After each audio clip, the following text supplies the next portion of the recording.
Y'all remember when I told you something felt fishy and off about how fast they found a warrant on Big Tigger's wife? Remember when I showed you a photo and asked out loud on this channel, could there be an inside connection here?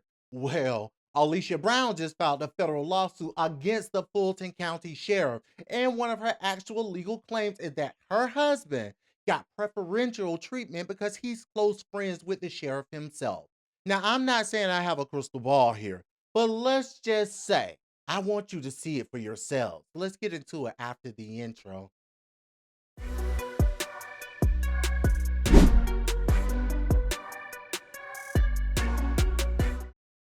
If you're new here or you need a quick refresher, this all started back in May. Alicia Brown, the wife of Atlanta radio host Big Tigger, whose real name is Darian Morgan, said the two of them got into an argument on May 9th over text messages between Big Tigger and his coworker.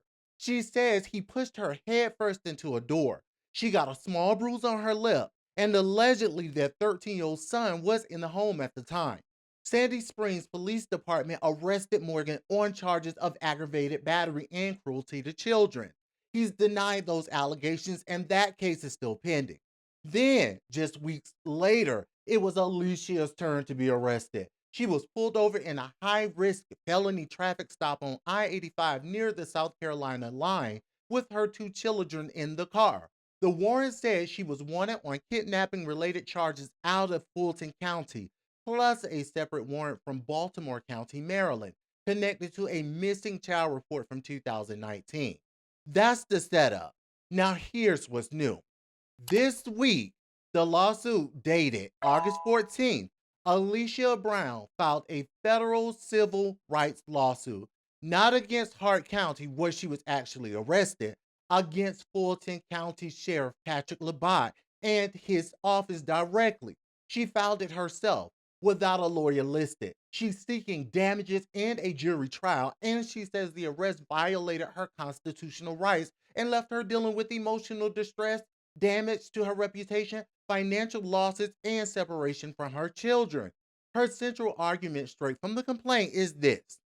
On July 6th, law enforcement databases showed there was an active warrant for her in connection with the alleged kidnapping of a minor child. She claims that warrant and its active status were erroneous, and she says officials subsequently acknowledged there had been an error, but law enforcement relied on it anyway. She was subjected to a high risk felony stop on I 85, apprehended, deprived of her liberty, and detained. In her own words from the lawsuit, the encounter caused humiliation, fear, emotional distress, and other injuries. Here's the detail that I think actually matters the most in this whole story. According to the lawsuit, a Fulton County judge issued a family violence protective order on June 24th. That's less than 2 weeks before her arrest, that granted Alicia custody of her minor children. So her argument is straightforward. How do you arrest someone on a warrant for unlawfully taking a child when a judge in that same county had just given her legal custody less than 2 weeks earlier? She says that warrant was later recalled and the charge was never prosecuted. If the timeline holds up the way the lawsuit describes it, that's a real fair question to ask. Something either broke down badly in communication between departments or something else was going on. And that something else is exactly where this gets even bigger. Brown's lawsuit doesn't stop at the warrant was wrong. She's alleging her estranged husband received, or her now husband received preferential treatment from law enforcement because of his relationship with Sheriff Labat personally. She's asking the federal court to preserve and turn over phone records, text messages, and other communication that could show who was actually involved in obtaining that warrant and how authorities knew exactly where she was driving that day. Just to be clear, a lawsuit alleging something is not proof that it happened. Nothing here has been decided by a judge or jury, but this is a serious, specific legal claim, not just internet speculation. So here's where I bring you back to something I said in a previous video. When I first covered this story, I flagged something. a photo of Big Tigger with someone from the Fulton County Sheriff's Office, and I asked out loud whether that could be some kind of inside connection worth watching. That photo you asked? Well, that's Sheriff Patrick Labat, the exact same sheriff Alicia Brown is now suing. He appeared on Big Tigger's morning show. And there's an official post confirming it saying, quote, Sheriff Labat recently joined B103 Big Tigger's morning show to discuss important updates impacting Fulton County and answer questions from the community. Now, I want to be fair here. A radio appearance where a sheriff answers community question is a completely normal public thing for law enforcement to do. This photo by itself does not prove any coordination on a warrant, but it does confirm that Big Tigger and Sheriff Labat have a real, public friendly relationship, which is exactly the kind of relationship Brown's lawsuit is now asking a federal court to dig into. Now, I'm not saying I predicted a lawsuit. I'm just saying the question I raised then is the same question a federal court might actually have to answer now. But this story has another layer, and I want you to have the full picture. Back in late June, Francesca Amiker, Big Tigger's co-host on V103, filed her own federal defamation lawsuit against Ms. Brown. Amiker claims Brown posted false statements on Instagram in May and June suggesting Amiker was having an affair with Big Tigger and implying Amiker was somehow connected to the injuries Brown showed on social media. Amiker says their relationship is strictly professional and that Brown's post painted her as, quote, a mistress or homewrecker and someone who condones violence against women. So right now in a federal court, you have Brown suing the sheriff and Brown simultaneously being sued by Big Tigger's co-host. This situation is not simple and is not one-sided. I also want to be very precise about something because it's easy to blend these together.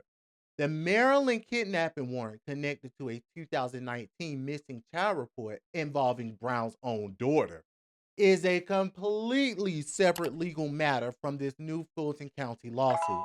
That Baltimore County situation remains unresolved on its own track. Brown's new federal lawsuit is specifically about the Fulton County warrant, not the Maryland one. I say this because I've seen people online mixing these two cases together like they're the same thing, and they're not. But here's my honest opinion on all of this. I think the custody order timeline is the strongest part of Ms. Brown's case.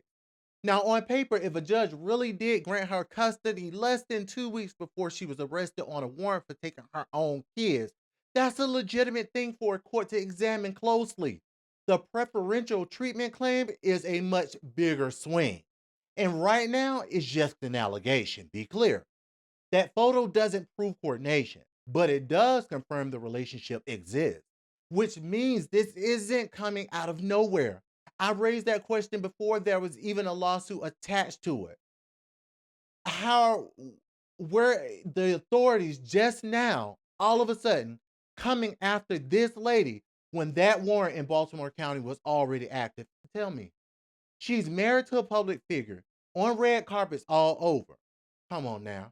She couldn't be that hard to find.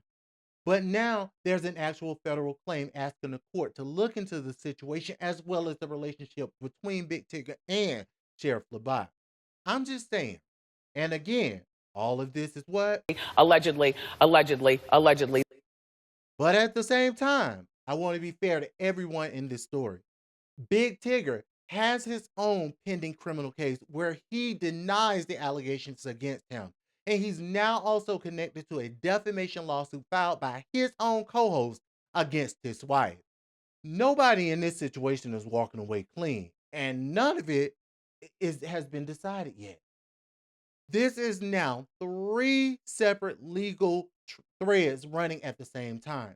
Big Tigger's wife criminal case, Amiker's defamation suit against Brown, and Brown's brand new federal case against the sheriff. I'll be tracking all 3 and bringing you all real updates as they develop.